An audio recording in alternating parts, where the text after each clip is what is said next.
Welcome to hello امریکہ ناظرین، جو کہ ہے آپ کا اپنا سیگمنٹ۔ ناظرین، اس وقت ہم موجود ہیں روسلن میں، جو کہ واشنگٹن ڈی سی کے قریب واقع ایک چھوٹا سا خوبصورت شہر ہے، اور یہاں پر ہم آئے ہیں ڈاکٹر حمید پراچا کے ایک سوال کا جواب لینے کے لیے، جو کہ اسلام آباد میں بچوں کے اسپیشلسٹ ڈاکٹر ہیں۔ یہ سوال کیا ہے، خود ہی دیکھیے اور جانیے۔ ایٹنگ ڈس آرڈرز بچوں میں ایٹنگ ڈس آرڈرز کے بارے میں، جیسے اڈولیسنٹ گرلز میں اینوریکزیا نروزا ہے، بولیمیا ہے، تو اس کے بارے میں یہاں پر لڑکیوں میں کچھ بچیاں میں نے دیکھی ہیں جن میں اینوریکزیا نروزا ہے، تو امریکہ میں کیا انسیڈنس ہے ان ایٹنگ ڈس آرڈرز کا، اور اس کے لیے وہ کیا پلان کرتے ہیں، کیا ٹریٹ کرتے ہیں؟ بولیمیا اور اینوریکسیا نروسا ایسے ذہنی امراض ہیں جو انسان کی کھانے پینے کی صلاحیت کو متاثر کر کے اس کی جسمانی صحت کو انتہائی کمزور کر دیتے ہیں، اور دلچسپ بات یہ ہے کہ اسے امیر ممالک کی اور امیر ممالک میں بھی امیر لوگوں کی بیماری تصور کیا جاتا رہا ہے۔ ڈاکٹر پراچا کے سوال کا جواب ہم نے لیا ہے 3 امریکن سے۔ My name is Dr. Lisa Lilienfeld. Doctor Lisa Lilienfeld Washington D C میں واقع آگوسی یونیورسٹی میں ایسوسیٹ پروفیسر ہیں۔ Thank you, Dr. Paracha, for your question about eating disorders. There are several بھوک لگنے سے متعلق کئی طرح کے طبی مسائل یا ایٹنگ ڈس آرڈرز ہیں، جن میں سب سے زیادہ عام اینوریکسیا نروسا ہے، جو نابالغ لڑکیوں اور بڑی عمر کی خواتین کے ساتھ ساتھ آدمیوں کو بھی متاثر کرتا ہے۔ یہ مردوں کے مقابلے میں خواتین میں 3 گنا زیادہ عام ایک ایسا مرض ہے جس میں انسان کا وزن بہت زیادہ گر جاتا ہے۔ دوسرے تمام ذہنی امراض کے مقابلے میں اس مرض سے ہونے والی اموات کی شرح سب سے زیادہ ہے۔ یوں یہ ایک بہت سنگین بیماری ہے جس کے بارے میں ہم تندہی سے تحقیق کر رہے ہیں۔ 50% اس مرض کا سبب جینیاتی عوامل بنتے ہیں، جبکہ باقی کے لیے انسان کے ارد گرد کا ماحول وجہ بن سکتا ہے۔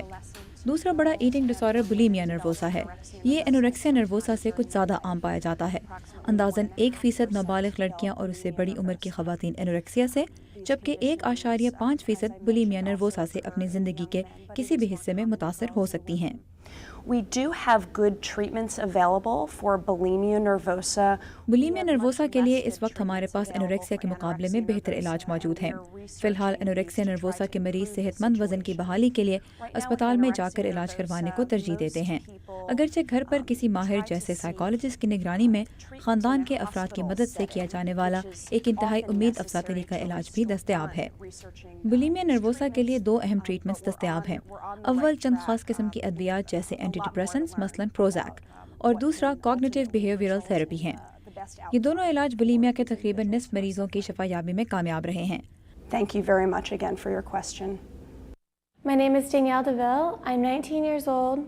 I'm a college student and I live in the Washington, D.C. area. بولیمیا اور اینوریکسیا کے مریض جب آئینے میں اپنے آپ کو دیکھتے ہیں تو انہیں ایک بدصورت اور بھدا عکس دکھائی دیتا ہے۔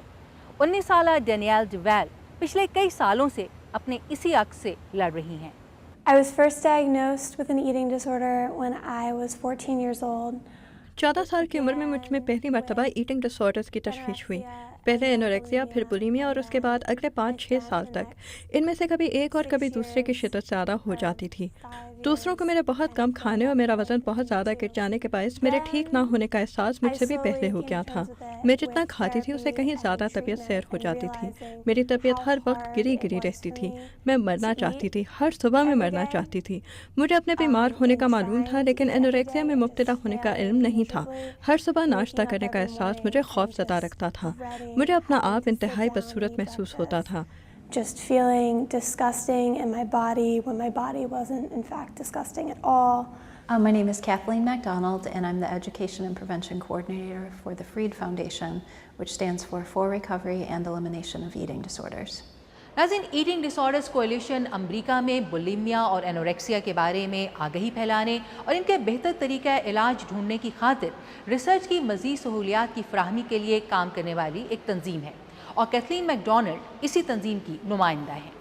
There are over 35 million people. ہماری معلومات کے مطابق امریکہ میں 3.5 کروڑ سے زائد لوگ بولیمیا، اینوریکسیا اور دوسرے ایٹنگ ڈس آرڈر سے متاثر ہیں۔ صحیح اعداد و شمار ریسرچ کے لیے سرمایہ کی کمی کے باعث دستیاب نہیں۔ ہر سال ان امراض سے ہلاک ہونے والوں کی درست تعداد کا بھی علم نہیں، لیکن میں ذاتی طور پر 2010 میں 30 سے زائد لوگوں کی اموات کے بارے میں جانتی ہوں۔ اس کا علاج کئی حصوں پر مشتمل ہے جو بہت کم لوگوں کی پہنچ میں ہے۔ علاج کے لیے ہسپتال یا کسی اور ادارے میں ایک دن کے قیام کے اندازاً $2500 لگتے ہیں، اور انشورنس کمپنیز اکثر اس کے لیے ادائیگی نہیں کرتی. اس مسئلے کو حل کرنے کے جن مختلف طریقوں پر ہم کام کر رہے ہیں ان میں سے ایک امریکی ایوان نمائندگان میں اس سلسلے میں آگہی پیدا کرنا ہے، اور ہم نے حال ہی میں تاریخ میں پہلی بار ایٹنگ ڈس آرڈرز بل تحریر کروایا ہے. یہ بل ٹریٹمنٹ کوریج، تعلیم اور بچاؤ کے حوالے سے ہے. It's a disease, it's an addiction.